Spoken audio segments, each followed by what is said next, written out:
Because it's not, I haven't cut it or anything like that. It's very much out of control, and the hair is long. Volume spray. It has a very firm hold, but it does not tend to feel tactile or anything of that nature.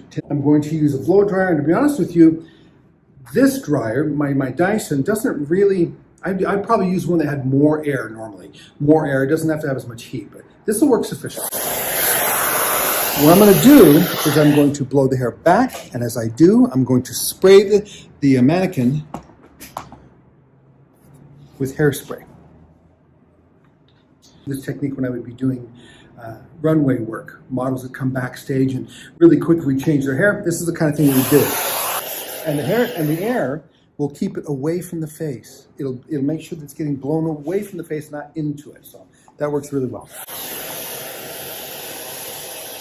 Leave a thumbs up, share this video so that others can learn from it and we can see what kind of content you'd like. And if there's something you'd like me to show you, anything at all, list it into the comment section. I'll do my best to get to it as soon as possible. Have a great day. Take care now.